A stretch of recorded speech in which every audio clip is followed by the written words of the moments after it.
With update 1.5 dropping a few weeks back, I've been looking for a way to spice up a run, so I've decided to take one of my custom teams, the Daddy Daycare, Sam and all the kids, and add a challenging little twist.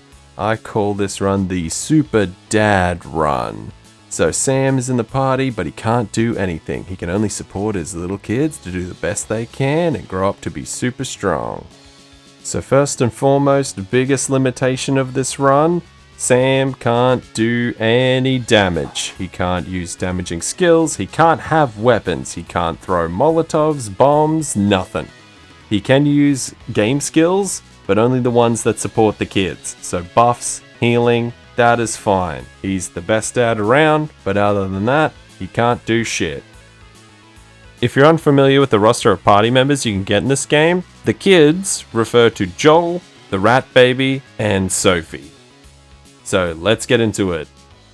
So straight off the bat, I named my Sam Francis after the daddy of Look Outside. Seemed appropriate. If it looks like I'm coming in and out of this room right now, it's because you cannot leave without killing this guy. So that's the first major rule break of the run. Couldn't avoid it. Can't play the game without killing this guy. Just what happens. Funny thing is, if you do nothing until the little cutscene for this dude, you can kill him in a single point of damage. It's just hard-coded into the game. Okay, onto strategies for this run. So Sam can't do anything. That's going to be pretty challenging. He is the strongest character in the game, and he is effectively neutered for this. So I've gone straight back to the apartment to waste my time learning game skills. I didn't know what I'd need for this. I needed to just experiment. So I'm learning all the game skills I can early on and just waiting until day 2 so the teeth apartment opens up and I can recruit Joel. Going and exploring the apartment without any way to deal damage, especially with the way that escaping from combat works in this game, is a death sentence. So we're killing some time, probably going to learn Nitro Boost from Mad Wheels 97. It's the first buff you can get for your party, so that's what I went for. Okay, after playing for a bit, we get our first door encounter. Early on, we want to encounter Sophie. She can only be recruited through a door encounter while she's looking for her mum. We didn't get her. We got the sports equipment salesman, and he's completely useless at this point because I'm poor as hell. So back to playing video games, and we score Nitro Boost, which is not a bad get this early on. Okay, second door encounter for the day, and it is no one. So that's a bit disappointing. I believe nothing left me a pool cue. Whoopee! Pretty uneventful first day. We have collected Nitro Boost and we've started working on the video game Myrmidon to try to get the Combat Medic perk, which is a healing perk. So on to day 2. And it's time to go collect Joel. Finished off Myrmidon before we left the apartment and got the Combat Medic. This is going to come into handy throughout the entire run. I didn't realize how useful it would be just yet, but wait until you see it. Our friend Helen comes to the door next, and as I learned in the Genocide run, if you're not killing every companion that comes to the door, it's best to let them in. It takes them out of the encounter pool and it gives us a higher chance to encounter Sophie. Moving into the teeth apartment, we're chasing Joel here and we can't fight anything, so just pushing through as it goes with Joel's recruitment. Do not say you're the doctor, any option but that, and then you just keep spamming things until he fights you. Throw the teddy bear and Joel will give you the doorknob. Move through the apartment and encounter Joel's mum. You don't have to kill her, you just have to see that she's crazy. This will give Sam the prompt to offer Joel to come and live with him. Now we've got Joel, the first member of our party. So one adoptive son down, and Joel is pretty strong, to be honest. A brief explanation of his skills. Joel is a kind of a 1-2 punch berserker. He has an ability that replaces his guard called teething. It's kind of like a power-up. It hurts him a little bit, but he grows extra teeth, and it powers up some of his core abilities. Joel is a child, just like all the other kids, so he starts with absolutely terrible stats. He's got about 60 health, which is awful, but his damage potential is really high, especially in this run. Little sneak peek, Joel becomes a god later on. He might be the strongest character in this entire game, if you put the time in. One aspect that makes Joel really unique is his Devour a passive ability. What this does is that when Joel attacks, if he were to do up to double his standard attack damage and it kills an enemy, he will do double damage, instantly kill that enemy, and he will devour them.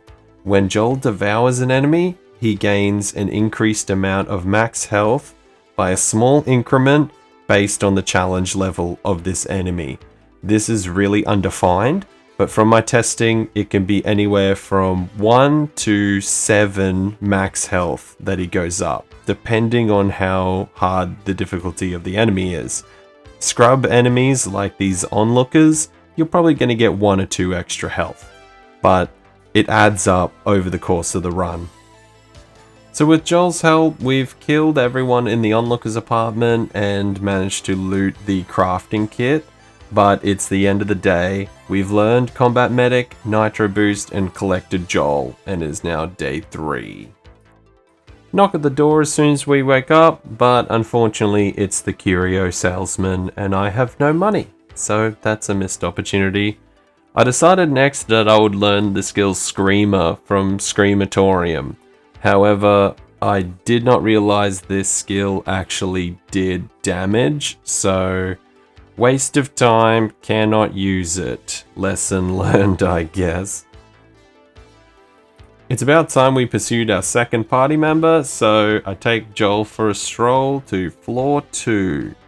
Unfortunately, we have to get through Lee to progress. I recall someone saying in a previous video that if you feed the Ratbaby Lee's blood through one of their interactions, that he gets much higher health. So we're fighting Lee here. Unfortunately, I am pretty useless as Sam this early on. Nitro Boost doesn't help that much, to be honest. Combat Medic is the only thing I can do. Fortunately for me, Teeth Cannon is a very strong ability even this early. So we beat Lee and we recruit her, quickly run her back to the apartment because she will be our blood bag later on. On our way back to the apartment, Joel shares a quick glance with his dad Clint in the hallway and mentions something about missing his family. So we might have to worry about that a bit later on. Once we get back to the apartment, I prove I'm the best dad ever by giving Joel some new clothes. Here's a tank top and some glasses. Handsome little man. My combat strategy at the moment is just to get Joel to devour as many enemies as I can. I can't use Teeth Cannon very often for the risk of one-shotting enemies this early on. So Joel is taking a lot of damage, and so is Francis. I'm having to use Combat Medic really often, but I don't have the stamina to really sustain it. I'll have to fix that. Quick detour to kiss Lyle to get the photograph before we go collect the Ratbaby. The rats in floor 1 are a really good opportunity for Joel to devour. Because their health is pretty low, he one-shots them pretty easily, but they don't increase his health by very much, usually between 1 and 3 health points, but we're getting somewhere. Due to the lack of gear, both Francis and Joel are taking a lot of damage in every battle that we enter, especially since I'm trying to get Joel to devour enemies, so I'm stalling a little bit. I'm gonna have to figure out a way to increase the defense of Sam and have him aggro enemies to absorb damage. If he can't do anything but support, he may as well be the damage sponge for the team. With the rats taken care of, we collect our new son, the Ratbaby, and start making our way to the nasty hole in the wall. For anyone who is unaware, once you collect the Ratbaby, this stupid mouth in the wall won't let you progress the game until you feed it a child. He'll extend the hallway forever if you try to leave, and once you go back, the only other option is to feed it your arm. So I'm going to give this guy my ranged arm, because why not? We're keeping the rat baby. While I get mutilated by this wall for my children, let's have a chat about the rat baby, or Chaz, as I know him affectionately, and that is canon. So Chaz was likely a human baby that was mutated into a rat monster somehow. I'm guessing everyone in his apartment probably were turned into rats as well, which meant I just effectively had Joel eat his family. But anyway, Chaz also starts with really low base stats. He can use weapons, unlike Joel and Sophie, but only one-handed weapons. But at least he will be our gunner for the run, because the other two children cannot equip them. So that's something. Chaz can only learn one ability. It is called Copy Dad. Usually what it does is it copies any moves that our Sam is currently doing at the end of the round. However, it's only very useful when you use it to copy damaging moves, which we can't do. So we're not going to see a lot of action on Copy Dad this run. Although we have collected Chaz now, we can't use him yet. He is still a baby, and he needs several days of love and care and play in order to grow up enough to be a toddler. Once he's a toddler, we can put him in the party, and he can be a full party member. So for the time being, myself and Joel are going around floor 1, and just progressing a little bit, finding some items and other useful things, although we're not strong enough to really take on any of the Fredericks in the painting apartment yet, so we're off to the ground floor to check Mutt's shop.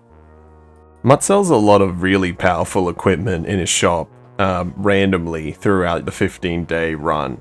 Luckily for me, 3 of the best ones were available straight away. These being the Pickle, the coffee machine, and the trauma kit. The Pickle is an okay helmet, but its special ability is that it draws aggro from enemies. So if I give that to my Francis, he can draw all the damage away from the children. Super Dad! The coffee machine creates 4 cups of coffee a day, which you can collect from your apartment in the morning. That'll help keep my Francis's game skills and buffs online, so I can keep the kids alive. The trauma kit is an accessory that you can equip, and it ends up debuffing a lot of your stats, but it does give you access to a unique skill called Staunch Wounds, which is like Combat Medic, only it works better the less health the target has. So Sam will be equipping that as well. It's time to head back to the apartment and start raising Chaz. If you haven't done this before, you have to play with him, feed him your blood, sometimes just cook him meals. Your other companions will also interact with him, and basically just raise him for about 3 days. If you do enough of these interactions each day, then he'll grow by a certain segment overnight. So this is going to take a little while, but we need to wait for Sophie to come to the door anyway, so we've got a little bit of time. Being a great dad, I let Chaz look into the abyss that is Helen's face, and he absolutely loves it. I also encourage Joel and Chaz to have a little bit of fun together. Our little found family is really starting to come together at this point, but Joel mentions missing his parents again, so that's really starting to irk me a little bit. I'm doing a lot here to be your super dad, Joel. I might have to do something in the future. But Chaz says his first words, so that puts me in a good mood. It's time to go to bed for the night, and we're starting day 4. We start the day with a door encounter, and it's Hobbs, the cook. I really wanted to know how to make the dino nuggies that the kids keep asking for, so I gave him some canned tomatoes, and he showed me how. Thanks a lot, Hobbs. Our blood bag Lee finally takes an interest in Chaz when I'm trying to feed him, and she decides to let him drink her blood. So, I was interested to see if this would increase Chaz's max health like I was told from the comments, but guess what? It doesn't do anything, so thanks for that, guys. Dan comes to the door next, but I was spamming options too quickly and I actually told him to go away, so that was annoying. It will come back to haunt me later. our next guest was this little goober, and we had to fight him. So I took him on with Joel, and it reminded me why I need the other kids, because this guy almost killed us both. Usually this guy's a pretty easy fight, but without the rest of my team, my combat effectiveness is awful. I really need to get the children together so we can start making some progress. Joel's teeth cannon does come in clutch though, and crits this guy to death, which is nice. That's the end of day 4. And now Chaz can come on excursions with us, which is great. Overnight, I realized that Joel needs closure so that he can start moving on from his old life. So in the morning, we take a detour back to his old apartment so that he can eat his parents. Wow, that was painful. Sorry, Joel. Eating your dad made you strong.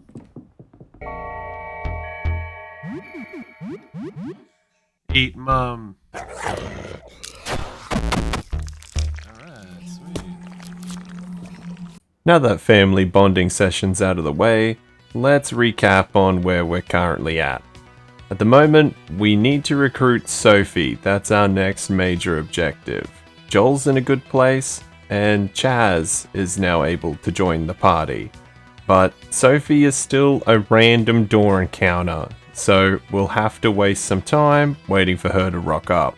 I'm just going to speed through the door encounters because this took longer than I thought. Traitor.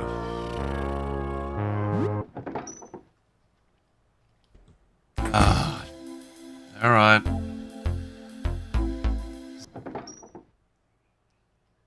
Doctor. God damn it. The priest. God damn it. Hello. Oh my god. Come on. Fucking hell.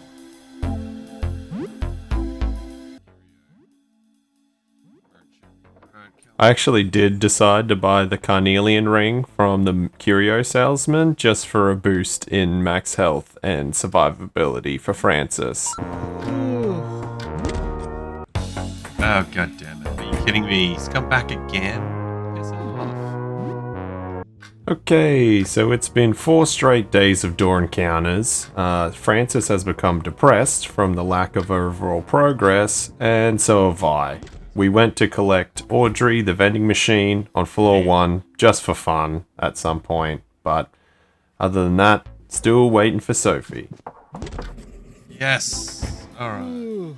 Thank God, Sophie finally comes to the door, and we can start this run in earnest. Our first objective is to get Sophie geared up because she is very far behind the other kids. So this is the team. The kids have no health at all. Luckily, Joel has eaten enough people to double his health since we recruited him, but we are in desperate need of some gear.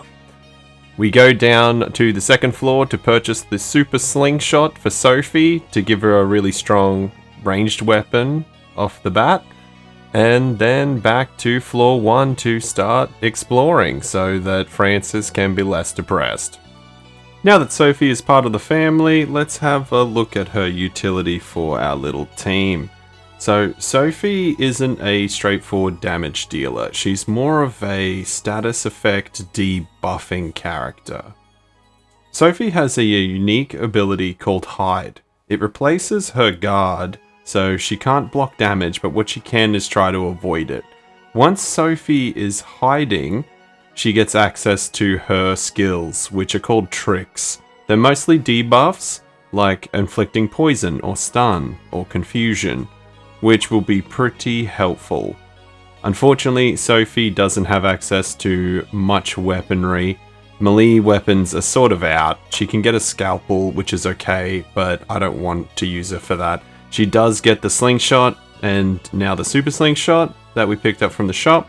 It does about the same damage as a pistol, and she finds some marbles every day once we go to sleep. So she's got a little bit of ranged utility, but mostly we're going to use Sophie for the status effects. Going through Frederick's apartment, it became quite clear that Francis is going to need some more tools in his toolkit, if I'm going to raise these kids right, especially if the end goal is to murder God. Currently, the Combat Medic and Staunch Wounds abilities are pulling us through fights, but I can only use them to heal the kids mid-battle. It's outside of battle that is becoming an issue. I'm running pretty low on resources to keep the kids' health topped off. They were able to kill the Rat King, however, so that was pretty impressive. And that put Sophie up to level 4, so she is catching up to the other kids. It's pretty late at this point, so we head back to the apartment for the night. While Francis is having a shower, he starts thinking about that time he kissed Lyle, and the only thought that approaches negative is that it was kinda weird. I hope that didn't awaken anything in me. So taking stock of our inventory after clearing quite a bit of floor 1 the previous day, Sophie's now level 4, Chaz is level 5, Joel is level 8, and my Francis is level 9. The team's gear is still severely lacking, so we're going to take a stroll through floor 3 and floor 2 and see if we can address that problem. Francis is fairly well equipped at this point, so until I find the plate armor, he can stay the way that he is. Joel will require some gear that increases his max health. The taxidermy outfit is probably the best bet. Chaz is going to need some better guns and some equipment that increases his ballistic damage. Sophie, I'm not sure about. I'll have to find something that increases status effects, or possibly offers some more synergy with the other kids. We've made our way to the taxidermy apartment to try to steal the taxidermy set, but I'm very aware that the enemies here will probably maul my kids and my Francis. My experience through the genocide run has taught me that, at least. Despite my best efforts, we still get cornered by crow balls over here. Ow. Ow. Fuck. Oh, shit.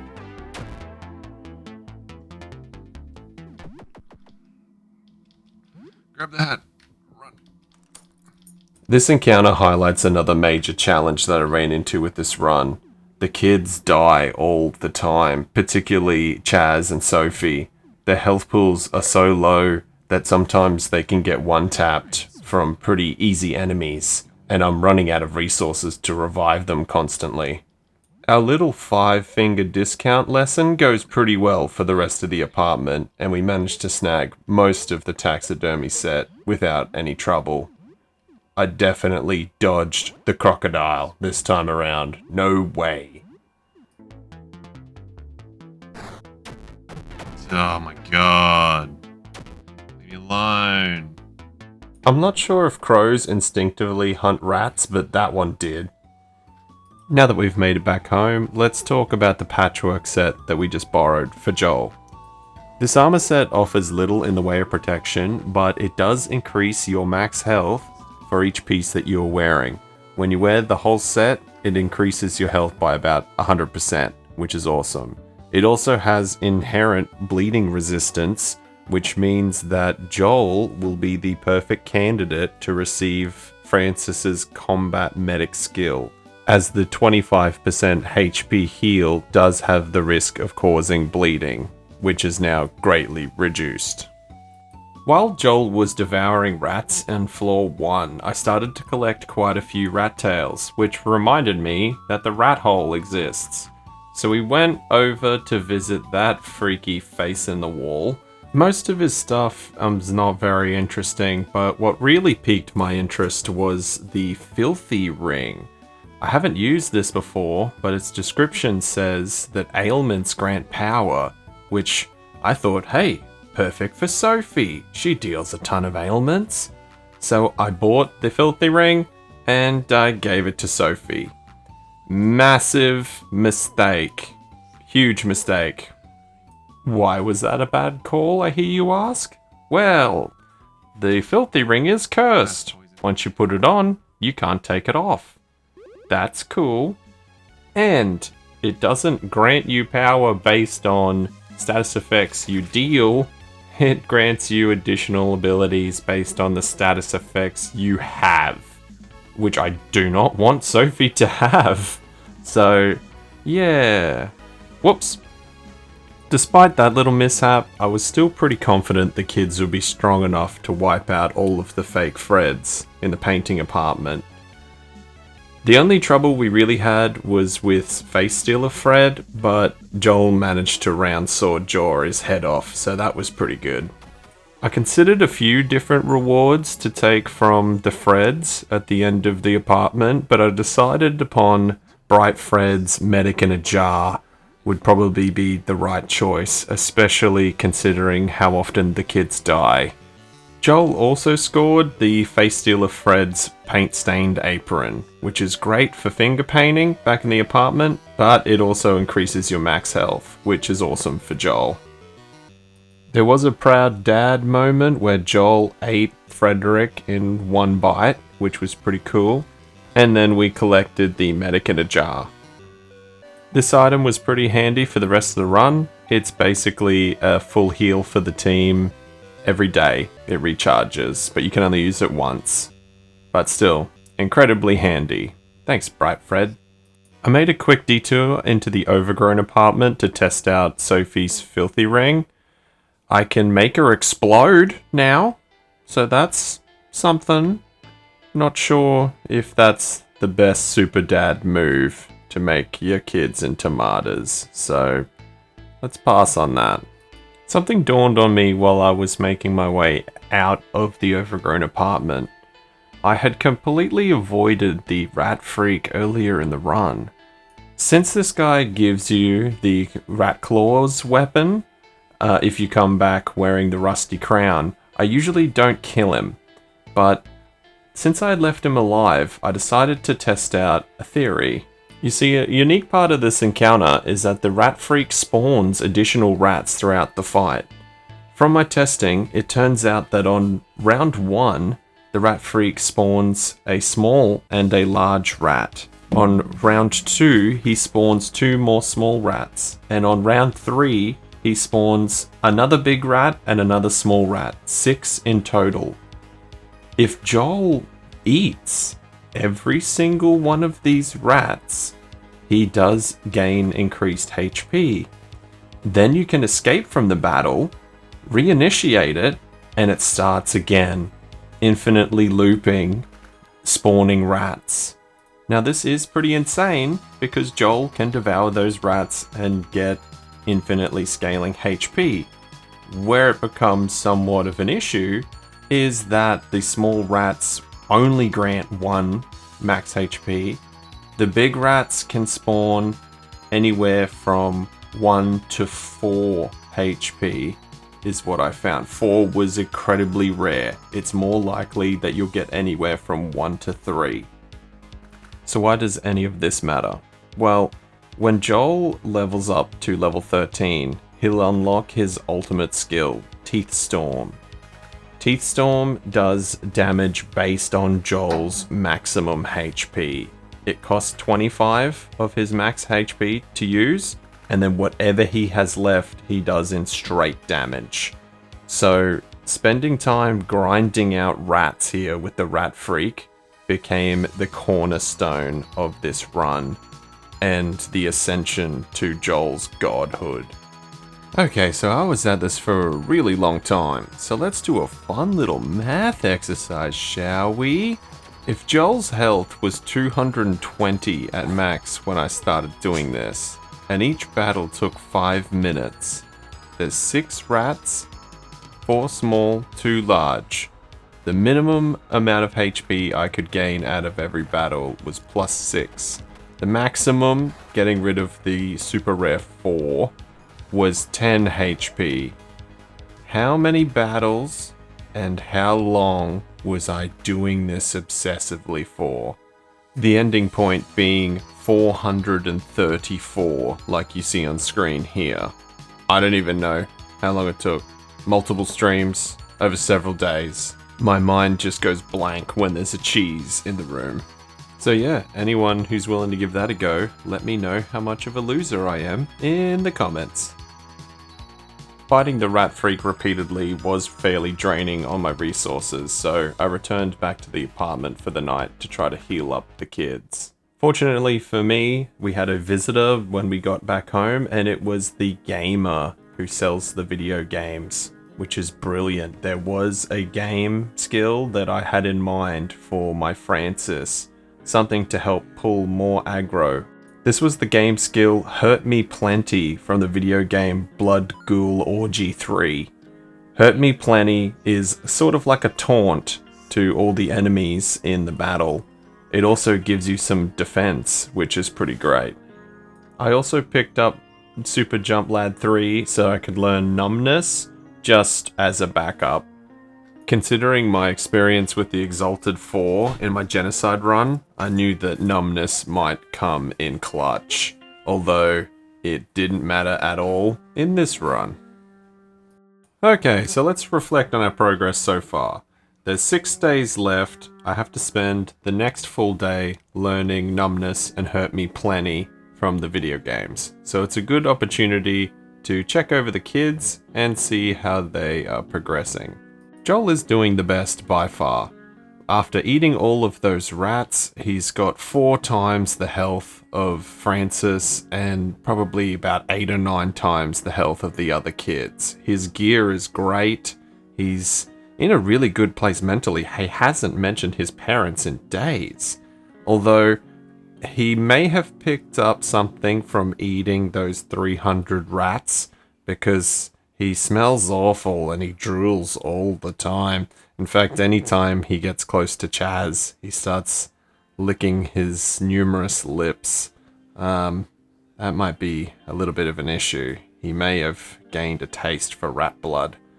I'll have to separate those two. Chaz has really taken to the pistol that I gave him a little while back.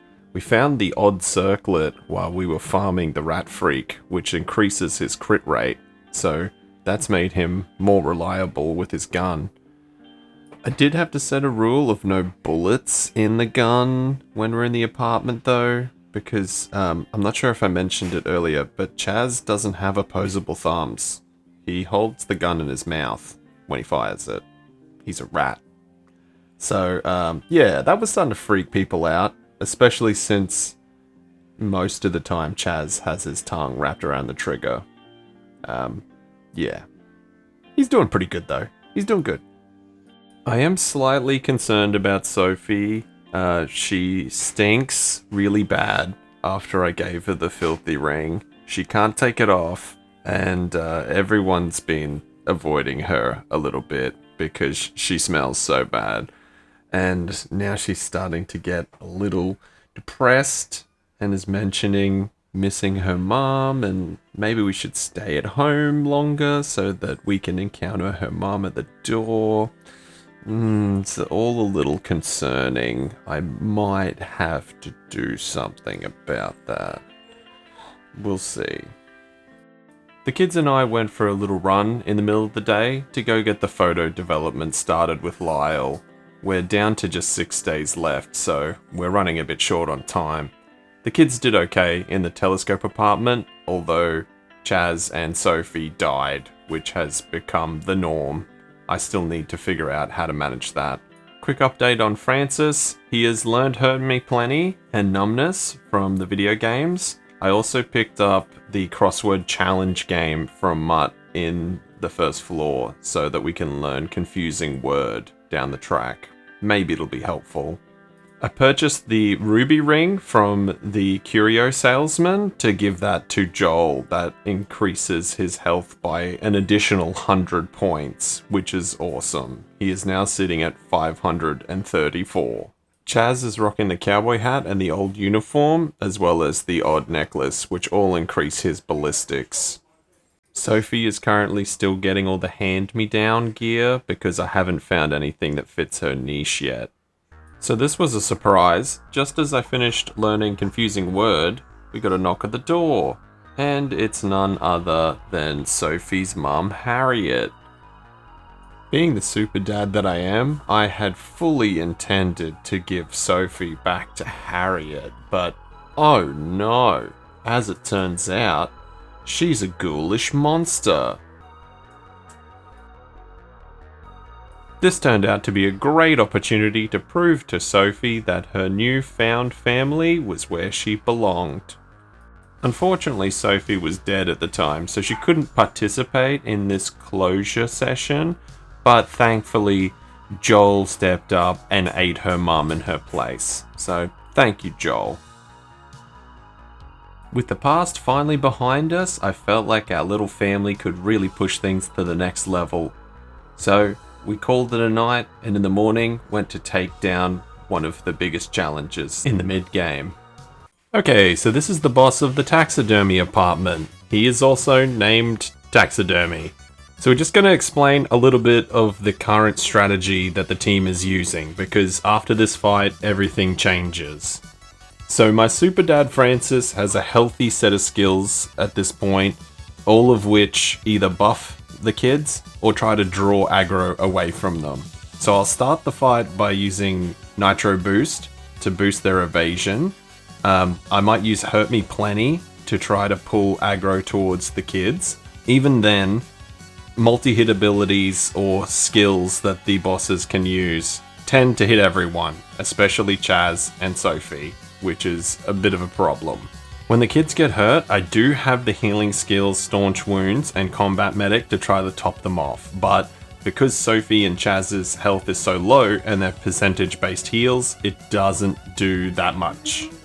Francis recently learned Confusing Word, which I thought would be helpful, but unfortunately, most strong enemies can't be confused. The taxidermy, for instance, doesn't care about that at all. Completely immune. With Joel, in battles where I'm not trying to devour people, I usually use Teething round 1 to get that going, and then use Teeth Cannon because it seems to do the most damage. If there's multiple enemies in a fight, I'll give Joel his Teeth Armor and Teething because it unlocks the ability Teeth Burst, which hits all enemies, and that's fairly useful, but it's a one-time and it removes the armor. Chaz primarily uses his pistol to multi-shot enemies. I have a very healthy amount of pistol bullets, luckily. If the pistol starts running dry, I did give him the Sewerage Blade that he can whip out, but he's not great with it.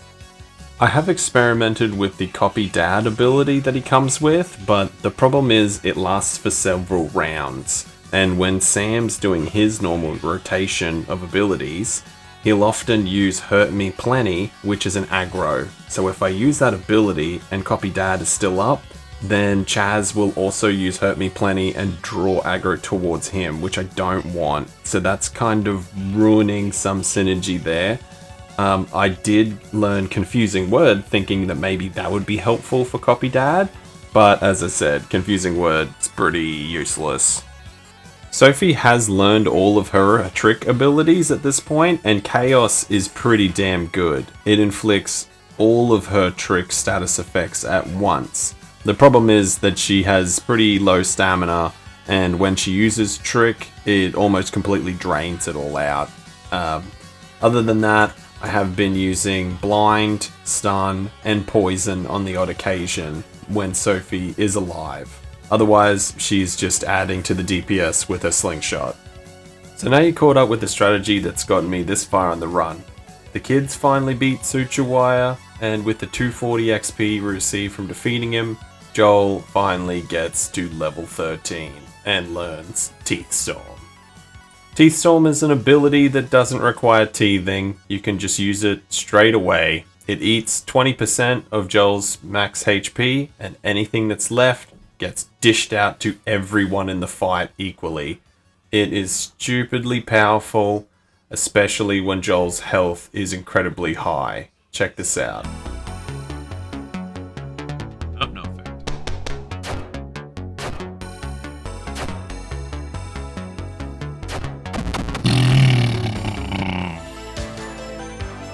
Wowie kazowie, that kicks ass. So with the strength of this ability finally dawning on me, the new combat strategy is Joel uses Teethstorm, Francis uses Combat Heal to try to top his health back off, and everyone else survives.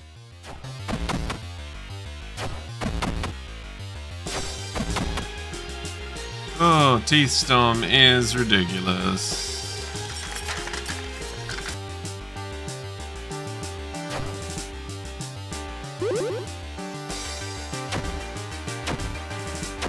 Ow.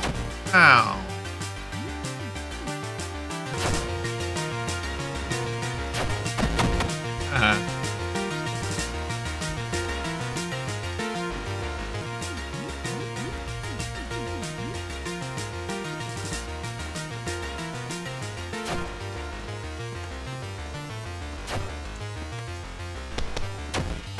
Ah, you dick. Shuts. At this point, Joel is proving to be the favorite child, clearly. The other kids are so far behind, they're not even in the same race. I took a detour to Mutt's shop to collect the crossbow and the elemental bolts for Chaz, just so he can contribute in some meaningful way. Sophie, I don't have an excuse for. She can't get better gear at this point. She just has her little hidey trick abilities, and when your brother can deal 500 damage to all the enemies round 1, and all you can do is blind people and confuse them a little bit sometimes, you're not really shining. It's tough to be in a family when your sibling is a prodigy. And she smells. Collecting the crossbow for Chaz was a really good idea. Even though the elemental arrows are limited and you only get a certain amount in a run, it's not a huge amount either. Chaz actually critted this guy to finish him off. Chaos. Oh, on. With the basement key now in our possession, I decided it was time to send Nestor on his little date so that we can go back to Eugene's shop. For those that don't know, once Nestor's head comes off, it runs straight to the shop on floor 2 and it eats Eugene, the shop owner. And if you kill Nestor Eugene hybrid, you can ransack the whole shop. We did accidentally run into one of the shadow beasts in Lyle's apartment while we were chasing Nestor's head back to the shop. Encountering this guy made me think perhaps Sophie would be better off using items in this run instead of her actual abilities. Killing shadow beasts has a chance to drop an item called Black Ooze, and you can turn Black Ooze into one of the strongest consumables in the game, the super explosive. So on the side, we started hunting some of these shadows. Since Chaz and Sophie have made it a habit to visit the afterlife in nearly every fight, I decided that Francis should pick up Tickle in the sewers so he can use the transfusion ability to bring them back to life. But we'll circle back to that in a bit.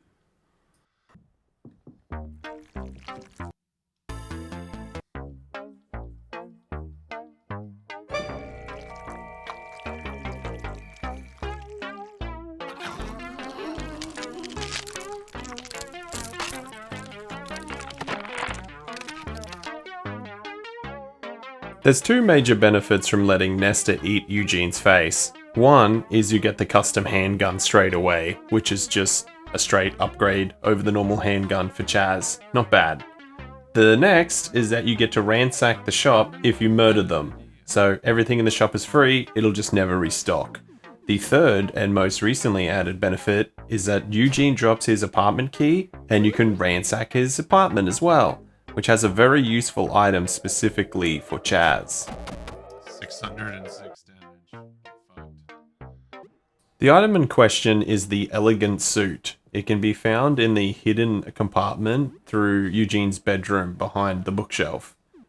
The elegant suit, besides looking dapper, increases all stats and crit rate. For some reason, when I left Eugene's apartment, Nestor Eugene was back alive again. And then he died. Again. I don't know. Nabbing all of the goods at a Eugene shop is such a huge bonus. I would suggest it in any run where you're willing to be a sociopath. With all the ingredients in the shop, I was able to craft up a lot of throwable items for Sophie. The fire bombs, in particular, are a great new addition. At this point, the kids are making their super dad really proud. Chaz has become an expert sniper. Sophie is basically an arsonist. She has over 10 Molotovs and firebombs in her inventory. And Joel is just teeth-storming the universe. It's time to face the basement and make our way to the final stretch of the game. I'll speed through some of these encounters because I'm sure you realize by this point that it was a breeze. For some reason, Anton was really obsessed with attacking Joel, which was annoying. It slowed things down a little bit. But considering how poorly this fight went in my genocide run, this was incredibly cathartic.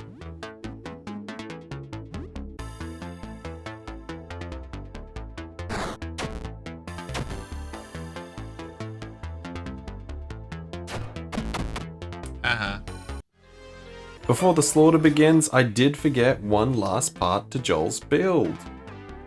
So Mutt held out on me in this playthrough. I had to wait until there was 2 days left, but he finally put the training belt up for sale. If you don't recall, the training belt doubles your max HP. And yes, it went to Joel. The training belt does halve the user's stamina, but who cares about that, honestly? Now that Joel had the belt, his max health was ridiculous and his damage was stupid.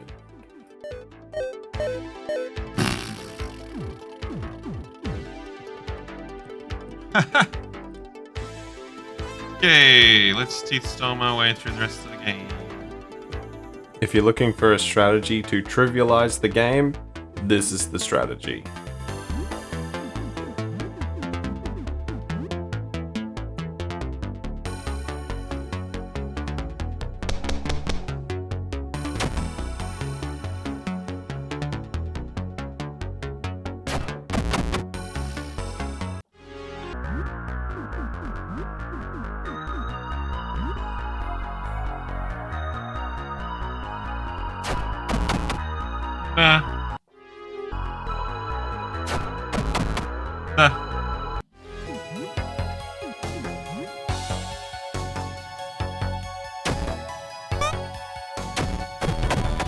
Oh, dick.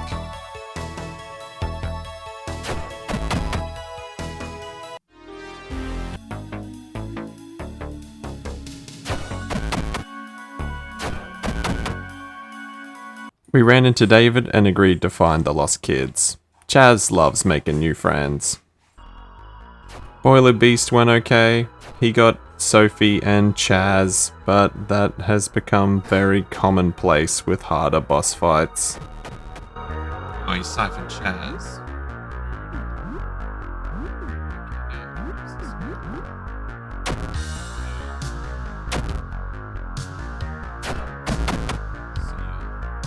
First kid we came across is Alice. Joel did want to eat her, but I had to hold him off. Going through the sewers was pretty cruisy, but like the rest of the run, Chaz and Sophie were dying all the time. So, to address that, I went to recruit our fun little friend, Tickle. Luckily, because Joel has a stupid amount of health, draining him once gave me more than enough points to exhaust all of Tickle's inventory. You see, Tickle will drink the blood of any of the teammates you choose and give you friendship points for the amount of health he drained.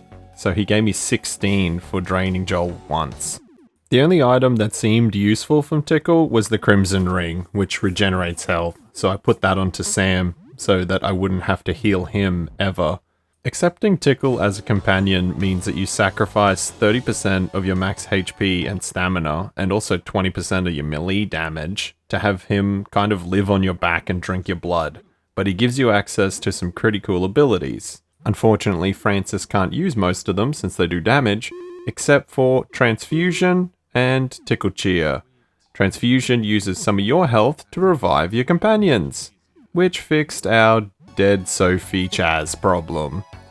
After collecting Tickle, Joel broke this encounter by killing this guy before his head spawns on stage 2. So I thought, like, he's already dead. Like, his head's not connected to his body anymore. Like, what if we just wait him out? And then his head exploded. So that was cool. Okay, so this encounter was special. I'd forgotten to get the dog bone to recruit this if I can dog, showcase which it was here on this stupid. guy. But check this fight out.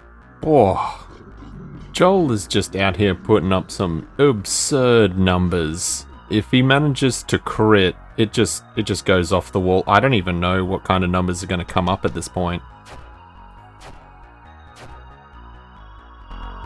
There we go. 1134 damage. You lose. This is Florence and Victor. They'll ignore you for a little while, but give them some advice on their video game, and they'll listen to you for a change. Joel was very interested in eating Florence. I think he just thinks like any monster thing with multiple limbs is a rat at this point. I maybe broke his brain. Oh well. Whoa, hey look everyone, it's a Fear and Hunger reference. I'm an idiot. I'm not consistent enough to really manage that. This is Charlie and Tristan, little trickster kids, so don't get tricked. There's some pretty fun new enemies in the sewers. I wonder if they're references to something. They seem pretty random. Maybe that'll be explained in the 2.0 release. This little guy is Oliver. Chaz really liked his drawings, which he seemed to appreciate. I still have no clue who this guy is at all. It's not. Or this guy. Cool design though. That got him. The one in the spacesuit is Coralie, and the other one is Thomas.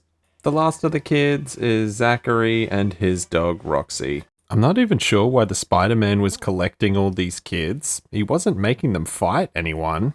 It's bizarre. There's one last item I need from Mutt, so we wound the clock forward another day. Only one day remaining. Breastplate, finally. It took long enough, but Mutt finally put up the breastplate. Now Francis was in his ultimate dad form. From the outside looking in, you could say that Francis looked like a insane loner wearing knight's armor, a German army helmet, and with a giant tick sticking out the side of his neck, but some people just don't know what peak male performance looks like. The fungal labyrinth was pretty fun, especially if you let the spores infect your face. The kaleidoscope of colors is so pretty.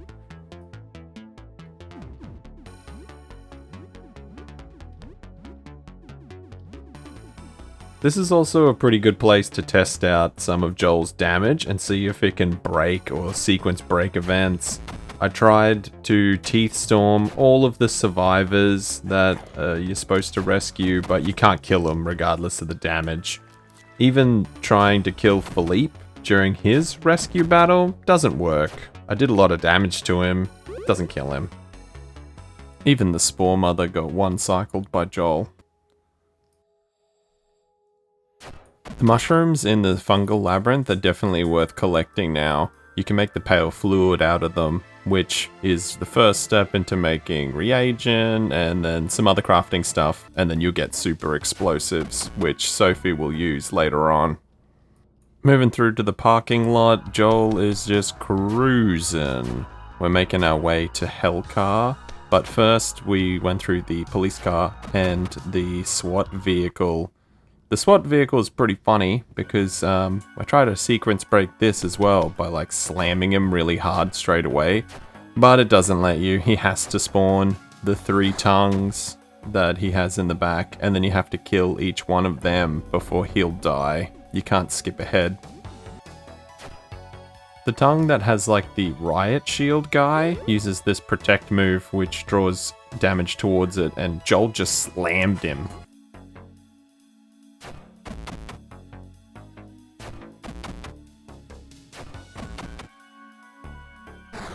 I think the SWAT truck can only die when he's on this frame. Oh well. Before we get into Hellcar, here's where the team is currently sitting.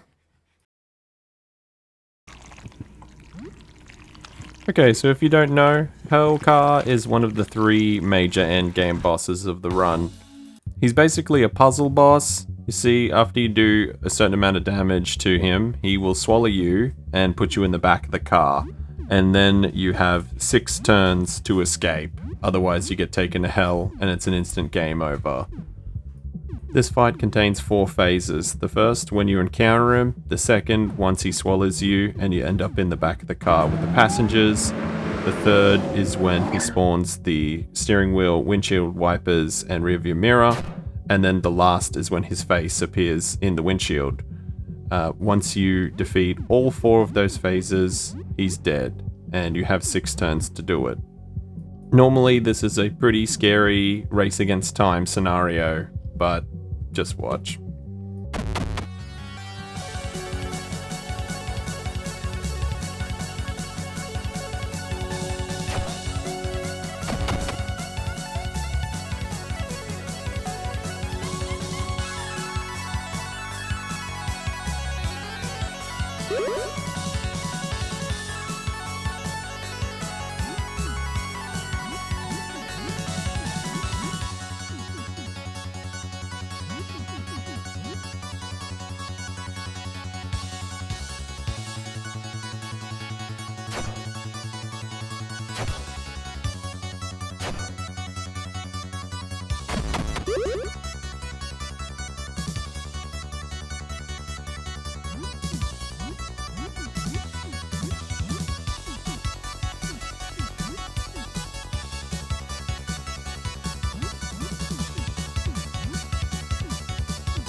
Yeah.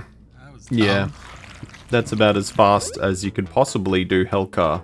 Next step is the furnace, so just cleaned up a couple of enemies on the way so we can get our ending lined up.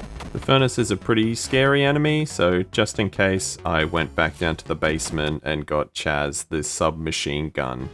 He's wanted a new weapon for a while.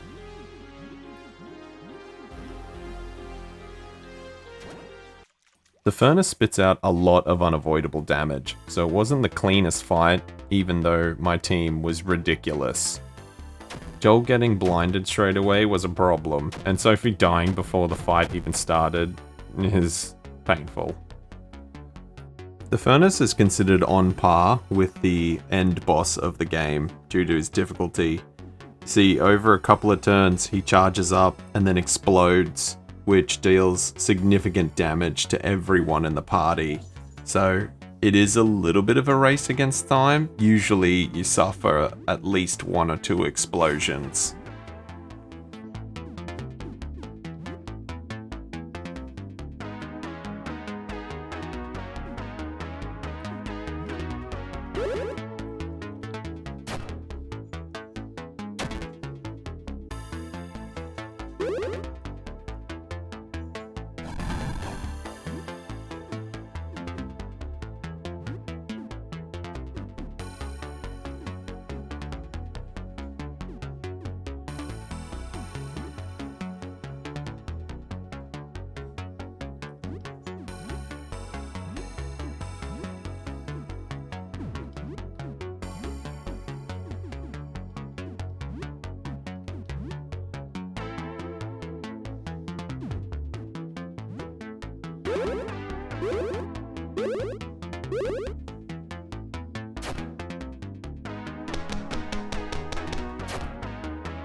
Well, regardless of the bad start, the kids did really well. They managed to kill him in 3 turns before he exploded.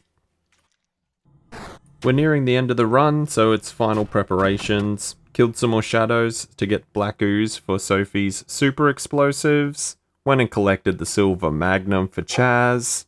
Handed off the last of our tributes to Jasper. And decided to head up to the roof.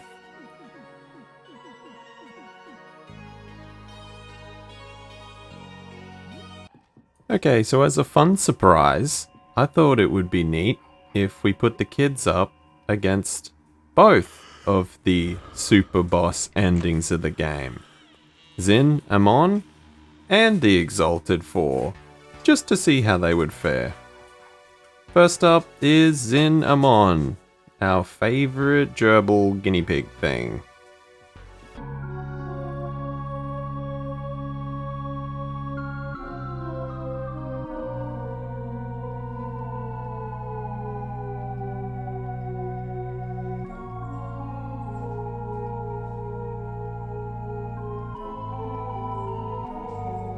Bum, bum.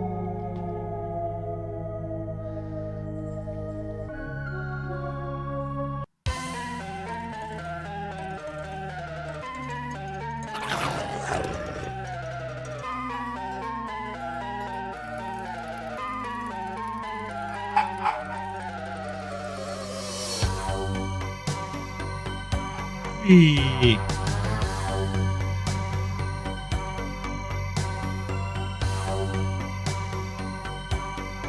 Bum bum bum bum bum bum.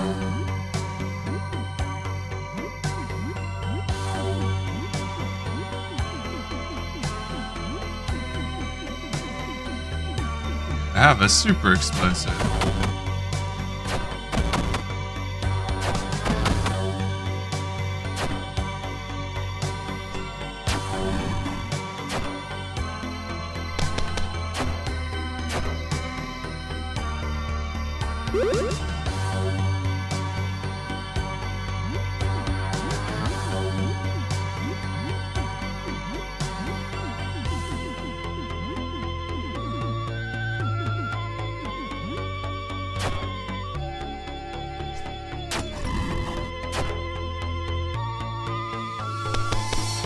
Yeah, so I think the game glitched out after round 1 because this dude was definitely dead. And he kind of just, he didn't even attack me. He just kind of sat there and took it. Bum bum bum bum bum bum. Sorry, hamster man.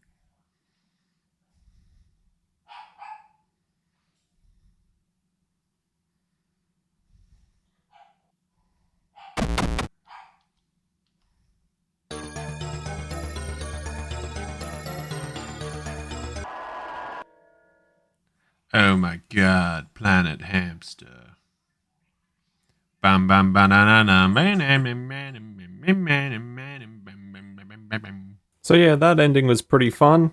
Let's see how the other one went.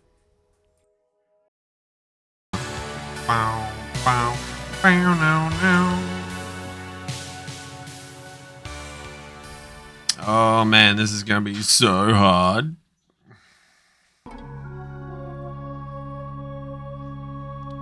So if it wasn't obvious, I was pretty confident my child soldiers were gonna take this one. Go kill God, kids. Make your super dad proud. We brought you all the stuff you like.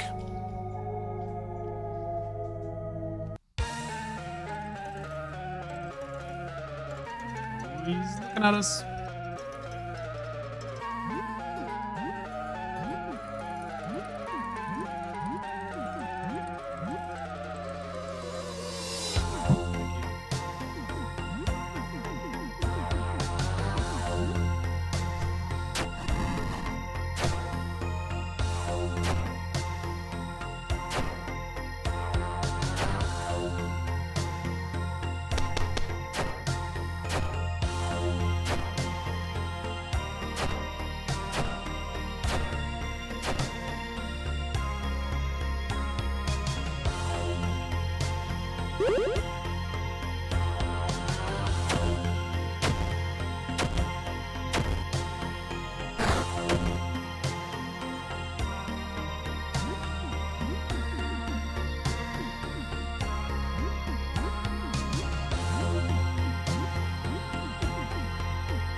Well, Chaos Quartet in 2 turns is not bad. Let's see how the Exalted 4 goes, shall we?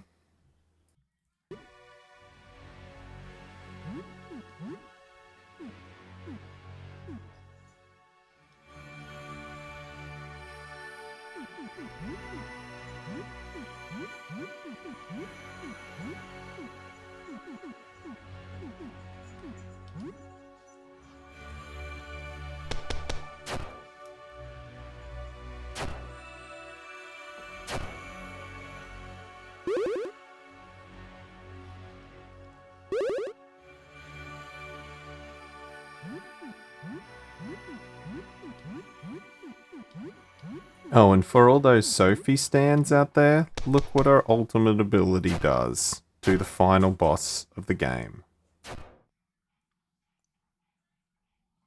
In case you missed it, it didn't do anything. Please buff Sophie.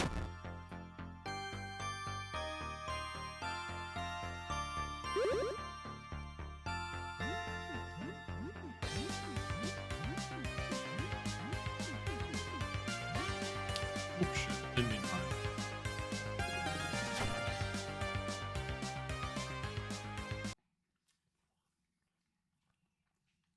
Oh wow, that was really hard, you guys. That was so tough.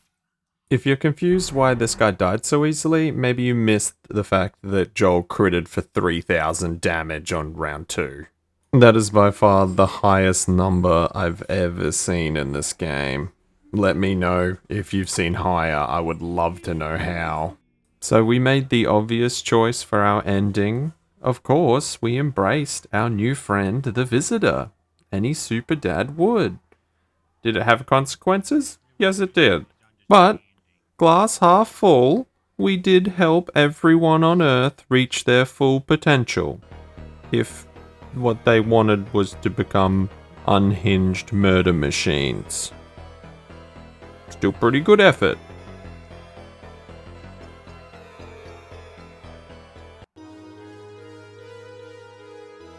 So this was a really fun challenge. I lent into the dad thing quite a bit, as you may have noticed. I have a bit of a dark sense of humor, so I wanted to make it ridiculous and ironic. So, thanks for coming along for the ride. This video took a little longer than I was expecting to get out, so thanks for being patient with me. It does take me a long time to edit these things together. I'm not very good at video editing, to be perfectly honest, but I hope you had fun. I know I did. I'll see you next time.